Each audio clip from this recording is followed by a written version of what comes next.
Assalamualaikum warahmatullahi wabarakatuh. Perkenalkan, nama saya Kurotun Faiza dengan NIM 22168, mahasiswa dari program studi profesi apoteker Fakultas Farmasi Universitas Jember. Di sini saya akan menjelaskan mengenai rangkuman dari kuliah tamu bisnis kefarmasian dengan tema usaha kefarmasian di bidang produksi obat tradisional dari PT Agaricus Sido Makmur Sentosa yang dibawakan oleh apoteker Fuma Aji Putra Pratama, Sarjana Farmasi. Selanjutnya ya ini profil dari PT Asimas, di mana perusahaan yang bergerak di bidang makanan, obat tradisional, dan kosmetika yang telah mendapatkan izin dari sertifikasi dari Kementerian Kesehatan dan Badan Pengawasan Obat dan Makanan, yang proses produksi dengan sistem produksi bertahap dan terkontrol dan didukung peralatan modern, sumber daya manusia yang terlatih, kompeten, dan terampil di bidangnya. Dan fasilitas sarana dan manajemen produksi telah memenuhi standar dari CPOTB, ISO, HACCP, Halal MUI, CPKB Kosmetik, izin sebagai IOT dan IKOS. Selanjutnya ya ini produk yang bisa dikembangkan di Asimas. Yang pertama yakni suplemen atau obat herbal di mana terdiri dari tablet, kapsul, dan saset. Yang kedua ada pangan fungsional yang terdiri dari teh celup, powder, sirup atau liquid. Yang ketiga yakni ada kosmetika yang terdiri dari krim, lotion, dan serum. Selanjutnya yakni ada pembahasan di mana di era digital merupakan potensi yang bagus untuk mengembangkan pemasaran obat herbal atau tradisional Indonesia yang masyarakat membutuhkan solusi dalam setiap permasalahan khususnya pada tren back to nature sehingga menjadi peluang sebagai apoteker dalam mengembangkan produk dan potensi edukasi. Dan di mana di dalamnya terdapat tantangan, yakni yang pertama ada banyak produk yang ilegal, tahapan yang panjang dalam perizinan, edukasi yang kurang, dan banyaknya pembuktian yang belum dikembangkan. Selanjutnya ini perlukah kita mengembangkan produk bahan alam, di mana di Indonesia sendiri yang memiliki potensi dengan kekayaan hayati yang banyak, populasi yang cukup besar, dan daya beli masyarakat yang meningkat, dan di mana jamu sendiri merupakan warisan dari nenek moyang dan berdasarkan dari Dikasdas tahun 2010, di mana 50% masyarakat menggunakan jamu dan 96% diantaranya merasakan manfaatnya dan perlu diteliti, dikembangkan, dan dimanfaatkan untuk peningkatan kesehatan maupun tujuan ekonomi dengan tetap menjaga kelestariannya. Selanjutnya yakni pangsa pasar obat tradisional Indonesia, di mana jamu digunakan dari zaman nenek moyang yang khasiatnya secara empiris semakin baik bila didukung dengan bukti klinis atau ilmiah.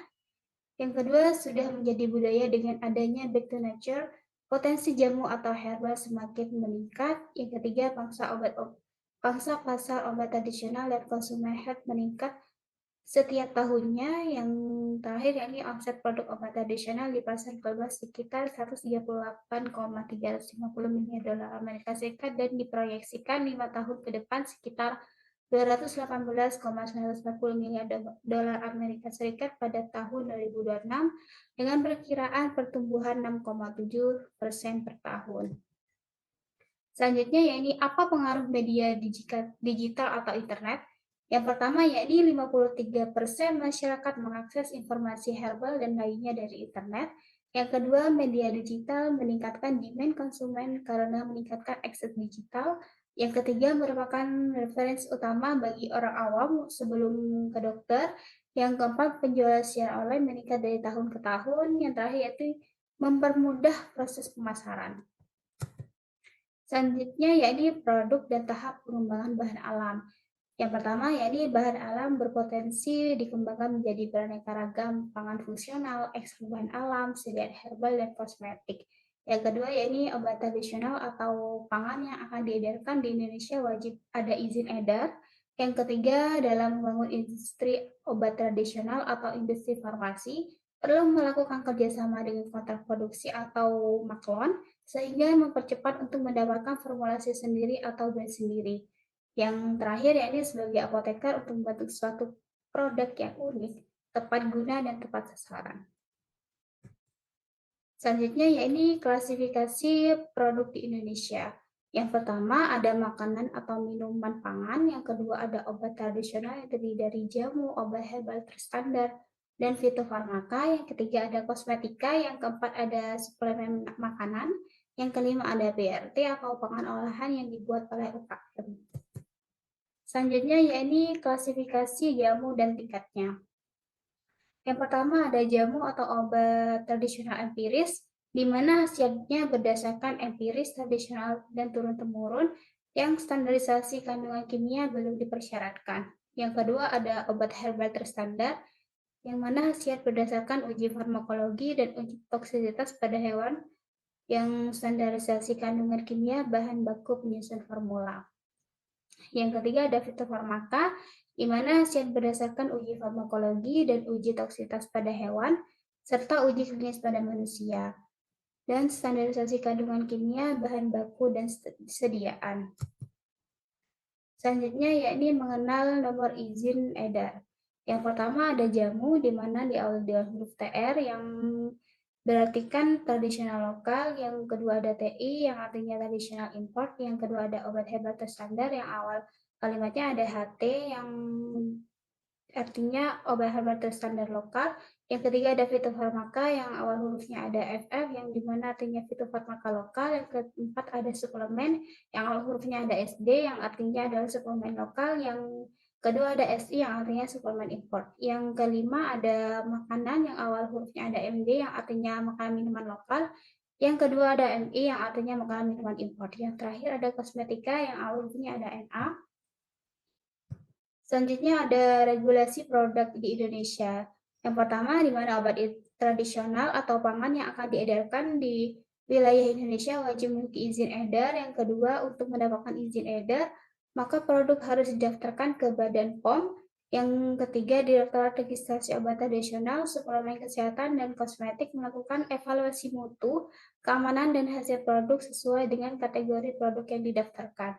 Yang dimana evaluasinya terdiri ada evaluasi mutu, keamanan khasiat. Yang kedua ada hasil evaluasi di mana produk tersebut diterima atau ditolak. Jika diterima, maka produk harus diedarkan dengan nomor izin edar dan dapat dicek dalam cek bpom.pom.go.id.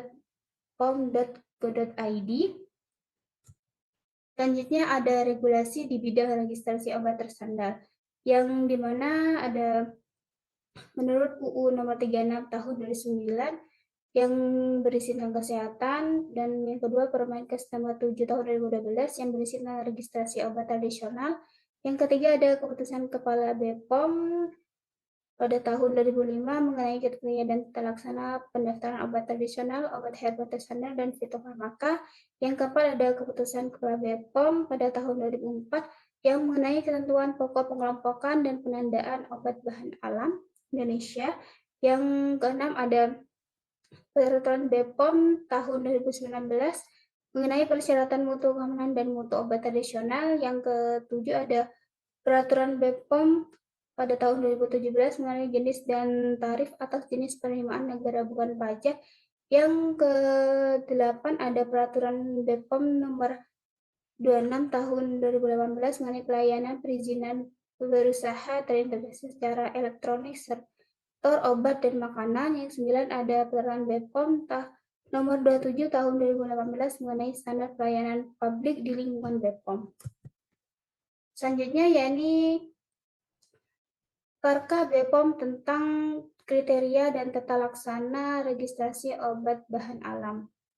Yang pertama ada praregistrasi, di mana yang berisikan tentang kategori timeline untuk registrasi PNPB. Yang kedua ada registrasi melalui pre-market evaluasi yang dengan catatan safety dan efikasi pembuktian dari empiris dan atau scientific yang berisi tentang dokumen administrasi, data safety dan efikasi, dokumen quality dan labeling atau penandaan. Selanjutnya yang terakhir ada evaluasi yang terdiri dari penolakan, tambahan data bila diperlukan, dan persetujuan. Selanjutnya ada tahap kunci dalam hilirisasi produk herbal. Yang pertama ada preformulasi yang berisi riset akan khasiat dan data empiris dari suatu bahan herbal, yang kedua ada pengumpulan jurnal ilmiah, yang ketiga menentukan dosis efektif. Dan tahap selanjutnya ada formulasi yang berisi menentukan bentuk sediaan, menetapkan data empiris, mencari ajudan bahan tambahan yang tepat, menyesuaikan dengan standar mutu produk jadi BPOM. Yang terakhir ada menyesuaikan dengan fleksibilitas produksi. Yang selanjutnya tahap desain dan stability test yang berisi telah menentukan desain yang tepat, mempertimbangkan stabilitas produk, dan mempertimbangkan konsep market dan kompetitor. Yang terakhir ada variasi isi, mempertimbangkan kalkulasi maksimal 1 bulan. Tahap selanjutnya yaitu validasi proses yang berisi tentang membuat pilot plan produksi, yakni 1/10 besaran batch. Yang kedua, uji kualitas produk jadi sesuai per KBPOM. Yang ketiga, yakni uji produk untuk kebutuhan registrasi. Nah, tahap yang terakhir yakni registrasi yang berisi tentang menyusun dokumen registrasi dan memantau evaluasi BPOM. Selanjutnya yakni persyaratan dari praregistrasi. Yang pertama yakni ada master formula, yang kedua ada surat perjanjian kerjasama kontrak atau distribusi atau pengemas jika ada, yang ketiga ada surat penunjukan produk impor. Yang persyaratan selanjutnya ini persyaratan registrasi yang terdiri dari yang pertama sertifikat analisa bahan baku dan kemasan, yang kedua ada sertifikat analisa produk jadi, yang ketiga ada cara pembuatan produk, yang keempat ada protokol dan hasil uji stabilitas, yang kelima ada rancangan desain kemasan, yang keenam hasil praregistrasi. Selanjutnya yakni ada persyaratan mutu produk jadi, di mana parameter yang pertama yakni pemberian bau, warna, dan rasa di semua bentuk sediaan, yang kedua ada keseragaman bobot atau volume di semua bentuk sediaan, yang ketiga ada kadar air yang bentuk sedianya ranjangan, serbuk, kapsul, tablet, dan pil. Yang keempat ada uji waktu hancur yang pada sediaan kapsul, tablet, dan pil. Yang kelima ada uji pH, bobot jenis, dan kadar alkohol pada sediaan cairan obat dalam. Yang keenam ada uji cemaran mikroba pada semua bentuk sediaan. Yang ketujuh ada parameter logam berat pada semua bentuk sediaan. Yang kedelapan yakni parameter cemaran lain pada semua bentuk sediaan. Selanjutnya yakni produk obat tradisional Loris, di mana yang pertama komposisinya sederhana yang dikenal dengan secara empiris. Yang kedua, contohnya seperti minyak kayu putih yang membantu meredakan gejala masuk angin seperti perut kembung dan mual. Yang kedua ada minyak telur yang membantu meredakan perut kembung. Yang ketiga ada bentuk sediaan yang terdiri dari bentuk topikal yang seperti cairan obat luar, minyak gosok, minyak kelapa, minyak komposisi tunggal, dan parem pegelinu atau bersalin, tapel, pilis, serbuk keluar. Yang kedua ada oral, seperti contohnya serbuk dan COD, seperti beras kencur, kunyit asam, temulawak. Apabila bahan baku tidak termasuk dalam daftar bahan baku Loris, maka produk tidak dapat dikategorikan sebagai obat tradisional Loris. Selanjutnya yakni larangan dalam obat tradisional. Yang pertama yakni dilarang mengandung etil alkohol dengan kadar lebih dari 1% kecuali bentuk tinktur yang pemakaiannya dengan pencegahan dalam bentuk COD, bahan kimia obat, narkotika atau tropika, bahan lain yang berdasarkan pertimbangan kesehatan. Yang terakhir yakni menggunakan tumbuhan dan atau hewan yang dilindungi. Yang kedua yakni bentuk sediaan yang dilarang di obat tradisional. Yang pertama ada intravaginal, tetes mata, parenteral, suppositoria seperti untuk pasir. Yang terakhir ini dilarang untuk obat tradisional, contohnya isolat, yakni isolat ikosianin. Yang kedua ada anetol atau minyak telon. Yang ketiga ada termineol.